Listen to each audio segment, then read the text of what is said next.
మీ 2 BHK ఫ్లాట్లో గోడల్లో చెమ్మ సమస్య కనిపిస్తుందా? పెయింట్ వేయించిన కొద్ది రోజుల్లోనే మళ్ళీ తడి ప్యాచెస్లు కనిపిస్తున్నాయా? ఇది ఎందుకు వస్తుంది? ఎలా కరెక్ట్గా క్యూర్ చేయాలి? ఈ వీడియోలో నేను ఒక రియల్ సైట్ వర్క్ చూపిస్తాను. గోడలో వచ్చిన చెమ్మను 2K డ్యామ్ బ్లాక్ వాటర్ పుట్టితో ఎలా స్టెప్ బై స్టెప్ క్యూర్ చేస్తున్నానో పూర్తి ప్రాసెస్ మీకోసం చూపిస్తాను. వీడియో చివరిలో రిజల్ట్ కూడా చూపిస్తాను, కాబట్టి వీడియో పూర్తిగా చూడండి. ఈ ఫ్లాట్ ఉన్న అపార్ట్మెంట్ చుట్టూ ఇలా ఉంది. గోడల్లో పూర్తిగా చెమ్మ వచ్చేసింది. ముందు ఎక్స్టీరియర్కి వాటర్ ప్రూఫింగ్ చేయాలి. అవుట్ సైడ్ ఇలాగే వదిలేసి ఇంటీరియర్ మాత్రమే డ్యామ్ ప్రూఫింగ్ చేయించుకుంటే 4 సంవత్సరాలు వాటిని ఆపగలం. ఈరోజు ఈ కుటుంబానికి అదే చెప్పాను. వాళ్ళు దానికి సరే అన్నారు. ఇంటి రెనోవేషన్ చేయిస్తున్నారు. కాంట్రాక్ట్ తీసుకున్న వ్యక్తి ఒక పెయింటర్కి ఇచ్చాడు. పెయింటింగ్ వేసి 4 రోజులే అవుతుంది. అసలు ప్రాబ్లం ఎక్కడ ఉందో ఇల్లు మొత్తం జల్లెడ పట్టాను. ప్రతిదీ కూడా నీట్గా చెక్ చేశాను. ఇదే ఫ్లాట్లో చాలా చోట్ల గోడలు మొత్తం డొల్లలు కనిపించాయి. బెడ్రూమ్లో, టీవీ కబోర్డ్ దగ్గర, హాల్లో అదే పరిస్థితి. ఇంకా డైనింగ్ ఏరియాలో, బాత్రూమ్ వెనకాల చెమ్మ కనబడకుండా ఇంట్లోనే తిరుగుతుంది. దాక్కొని ఉన్న ప్రతిదాన్ని బయటకు తీసి స్కేపింగ్ చేసి గ్రైండింగ్ చేసి డొల్ల శబ్దం వచ్చే ప్రతిదాన్ని వదలకుండా గోడల్లో ఉన్న చెమ్మను బయటకు తీసుకొచ్చాను. ఇదంతా చూసి ఆ కుటుంబం ఆశ్చర్యానికి గురయ్యారు. మొన్ననే కదా చేయించాను, ఇంట్లో ఇంత డ్యామేజ్ ఉందా అని వాళ్ళు షాక్ అయ్యారు. మరోపక్క రాజా శాండింగ్ మిషన్తో హాల్లో, బెడ్రూమ్లో, డైనింగ్ ఏరియాలో, పూజా మందిరం దగ్గర మొత్తం నీట్గా ఫినిషింగ్ ఇస్తున్నాడు. Smart care damp block 2K water proof coating వేసే ముందు గోడల్లో దుమ్ము లేకుండా చూసుకోవాలి. దీనికోసం ముందు వాల్స్ మొత్తం క్లీనింగ్ బ్రష్తో క్లీన్ చేసుకొని రజన, దుమ్ము ఏమీ లేకుండా డస్ట్ అంతా నీట్గా క్లీన్ చేసుకోవాలి. ఇప్పుడు ఇంటి పరిస్థితి ఇలా ఉంది. చెమ్మని 3-4 సంవత్సరాలు ఆపాలి అనుకుంటే స్మార్ట్ కేర్ డ్యామ్ బ్లాక్ నేను చెప్పినట్టు కలపండి. ఈ మెటీరియల్స్ 2 టైప్స్ ఆఫ్ కెమికల్స్ ఉంటాయి. ఒకటి లిక్విడ్, ఇంకొకటి సిమెంట్ పౌడర్. ఈ వైట్ బాటిల్ వచ్చేసి పాలిమర్ లిక్విడ్. ఇది సిమెంట్తో కలిసినప్పుడు త్వరగా డ్రై అవుతుంది. ఆరిన తర్వాత ఇది వాటర్ ప్రూఫ్ లాగా మారుతుంది. గోడల్లో ఉన్న చెమ్మ బయటికి రాకుండా ఆపుతుంది. రెండవది, గోడల్లో ఆవిరి, తేమ, ఒత్తిడి వల్ల చెమ్మ రాకుండా చూస్తుంది. మూడవది, హైలీ ఫ్లెక్సిబుల్, అంటే గోడల్లో చిన్న పగుళ్ళు వచ్చినా కోటింగ్ చీలకుండా వంగి నీరు లోపలికి రాకుండా కాపాడుతుంది. 2K వాటర్ ప్రూఫ్ సిమెంటేషియస్ మెటీరియల్, అంటే పౌడర్ మరియు లిక్విడ్ కలిపి తయారయ్యే cement base water proof coating. ఇది గోడల్లోకి నీరు మళ్ళీ చెమ్మ రావడం తగ్గిస్తుంది. 2K మెటీరియల్లో లిక్విడ్ పార్ట్ ముందుగా బకెట్లో పోయాలి. పాలు ఉన్నట్టు ఉన్నాయి ఇవి. తర్వాత సిమెంట్ పౌడర్ కొంచెంగా వేసి కలపాలి. రజన లేకుండా స్మూత్ పేస్ట్ లాగా కలపాలి. సాధారణంగా స్లో స్పీడ్ డ్రిల్లింగ్ మిషన్ ఉంటే మంచిది, లేకపోతే చేత్తో బాగా కలపాలి. బ్రష్ లేదా రోలర్తో మొదటి కోటు వేయాలి. మాస్టర్ బెడ్రూమ్, లివింగ్ రూమ్లో, పూజా మందిరం దగ్గర, ఇంట్లో కనిపించిన ప్రతి ప్యాచ్ వదలకుండా డ్యామ్ ప్రూఫ్ సింగిల్ కోటింగ్ వేశాను. 2 అవర్స్ డ్రైయింగ్ టైం ఇచ్చాను. తర్వాత సెకండ్ కోటింగ్ వేశాను. ఎక్కడ గ్యాప్స్ లేకుండా, బెజ్జలు కనబడకుండా వాటర్ ప్రూఫ్ చేసేటప్పుడు లేయర్ కంప్లీట్గా అంటాలి. బొక్కలు కనబడకుండా, ప్యాచ్లు కనబడకుండా జాగ్రత్తగా చూడండి. బ్రష్తో వేసేటప్పుడు కానీ, రోలర్తో వేసేటప్పుడు కానీ ఈ విషయం గమనించాలి. మెటీరియల్ సరిపోవట్లేదని అందులో నీళ్లు కలిపితే మెటీరియల్ పాడైపోతుంది. ఇదంతా గమనిస్తున్న ఆ కుటుంబం ఇవన్నీ చూసినప్పుడు కొంచెం దిగులు చెందారు. పని పర్ఫెక్ట్గా చేసి వాళ్ళ దిగులు పోగొట్టాలి అనుకున్నాను. చూద్దాం చివరికి ఇది నాకు దక్కుతుందో లేదో. వాటర్ ప్రూఫ్ చేసిన తర్వాత ఒక రోజు మొత్తం ఆరడానికి సమయం ఇచ్చాను. శాండింగ్ చేసేటప్పుడు మీరు ఒక విషయం గమనించాలి.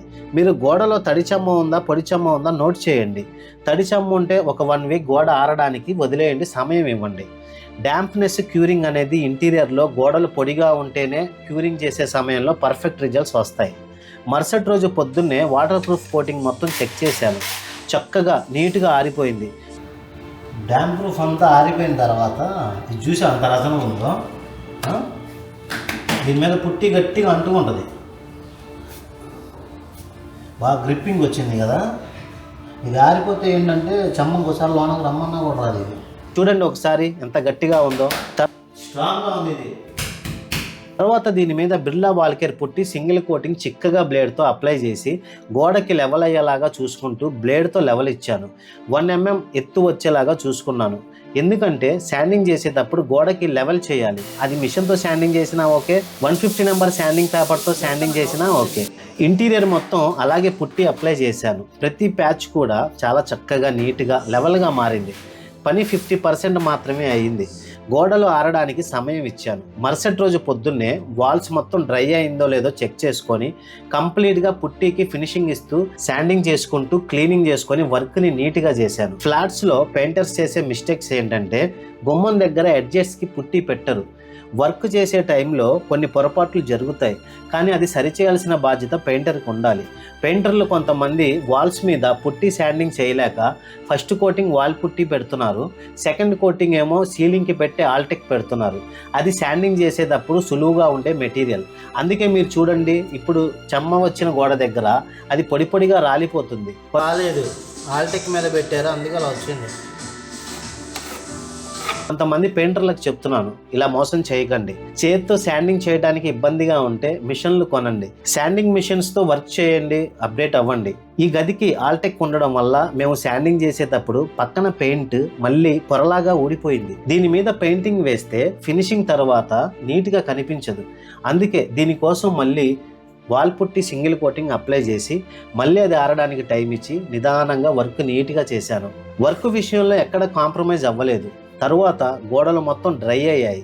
దీనికోసం నేను బిర్లా ఓపస్ వారి క్యాలిస్టా ప్రైమర్ తీసుకున్నాను. ఈ ప్రైమర్ కోటింగ్ ఎందుకంటే మీరు దీని మీద పెయింట్ వేసినప్పుడు స్ట్రాంగ్ బాండింగ్ రావడం కోసం పుట్టి మీద ప్రైమర్ కోటింగ్ ఖచ్చితంగా వేయాలి. కొంతమంది ఈ ప్రాసెస్ స్కిప్ చేస్తారు. చక్కగా 1 లీటర్ ప్రైమర్లో 200 ml వాటర్ పోసుకొని చిక్కగా రోలర్తో కానీ బ్రష్తో కానీ ఎక్కడెక్కడైతే మీరు శాండింగ్ చేశారు ఆ ప్యాచెస్ మొత్తానికి రోలర్తో సింగిల్ కోటింగ్ చిక్కగా అప్లై చేయండి. ఈ ఫ్లాట్లో పెయింట్ డబల్ కలర్ వేశారు. దాని లుక్ ఇలా ఉంది. దీన్ని సింగిల్ కోటింగ్కి మార్చి దీని అందాన్ని రెట్టింపు చేయాలని ఇలా ప్లాన్ చేశాను. దీనికోసం నేను royal luxury emulsion glitz washable paint white colour తీసుకున్నాను. వాటర్ ప్రూఫ్ చేయించిన తర్వాత ఈ పెయింట్ వాడితే కొన్ని సంవత్సరాలు ఇంట్లో మరకలు కనబడకుండా ఉంటుంది. మంచి ఫినిషింగ్ రావాలి అంటే 950 రోలర్ యూస్ చేయండి, గుడ్ ఫినిషింగ్ వస్తుంది. ఇప్పుడు ఈ పెయింట్ని రోలర్తో ఎక్కడెక్కడ చెమ్మ ఉందో ఆ గోడలకి వాల్స్కి కంప్లీట్గా ఇంటీరియర్ మొత్తం నీట్గా డబల్ కోటింగ్ వేశాను. హాల్లో లుక్ రావడం కోసం మండల టెక్స్చర్ డిజైన్ కూడా చేశాను. బెడ్రూమ్లో చెమ్మ వచ్చిన గోడకి నా స్ప్రే పెయింటింగ్ ఫ్లవర్ డిజైన్తో బ్యూటిఫుల్ లుక్ ఇచ్చాను. నేచర్ యాంబియన్స్ తీసుకొచ్చాను. ఉదయం లేచి కళ్ళతో చూసినప్పుడు నేచర్ ఫీల్ రావాలనే ఉద్దేశంతో ఇలా చేశాను. బెడ్రూమ్లో వాళ్ళ పాప ఇంటికి కూడా tree branches with blossom flower design చేశాను. ఫైనల్గా నేను అనుకున్నట్టు ఇదంతా చూస్తున్న కుటుంబం చాలా హ్యాపీగా ఫీల్ అయ్యారు. ఇప్పటికీ వర్క్ 100% పూర్తయింది. మొత్తానికి ఈ వర్క్ తర్వాత నాకు వచ్చిన రివార్డు కస్టమర్ సాటిస్ఫాక్షన్. ఇంతకుముందు ఈ ఇల్లు ఇలా ఉండేది, ఇప్పుడు ఈ ఇల్లు ఇలా మారింది. హాల్లో ఇలా ఉండేది, ఇప్పుడు ఇలా మారింది. బెడ్రూమ్లో ఇలా ఉండేది, ఇప్పుడు ఇలా మారింది. చిల్డ్రన్స్ బెడ్రూమ్లో ఇలా ఉండేది, ఇప్పుడు ఇలా మారింది. మా వర్క్ మీకు ఎలా అనిపించింది కింద కామెంట్ బాక్స్లో మీ అభిప్రాయాన్ని పంచుకోండి. మీకు కూడా ఇలాంటి చెమ్మ సమస్య ఉంటే సరైన విధానంలో వాటర్ ప్రూఫ్ చేస్తే మంచి రిజల్ట్స్ వస్తాయి. మీ ఇంటిని 3-4 సంవత్సరాలు కాపాడొచ్చు. మీరు అదే 10 సంవత్సరాలు కాపాడాలి అనుకుంటే అవుట్ సైడ్ మొత్తం డ్యాంప్నెస్ మొత్తం క్యూర్ చేయాలి. అపార్ట్మెంట్లో ప్రతి ఒక్క ఫ్లాట్లో ప్రతి ఒక్కరు ఎక్కడైతే వాటర్ డ్యాంప్నెస్ జరుగుతుందో అవన్నీ క్యూర్ చేసుకున్న తర్వాతే మీకు అవుట్ సైడ్ అంతా క్లియర్ అయిన తర్వాతే ఇంటీరియర్ వర్క్స్ అనేది చేయించుకోవాలి. అవుట్ సైడ్ కంప్లీట్గా క్యూరింగ్ చేసి ఇన్సైడ్ క్యూరింగ్ చేస్తే 8 years వరకు ఖచ్చితంగా ఆపొచ్చు. మా వీడియో మీ ఇంటి సమస్యను పరిష్కరించడానికి ఉపయోగపడితే లైక్ చేయండి, షేర్ చేయండి. ధన్యవాదాలు.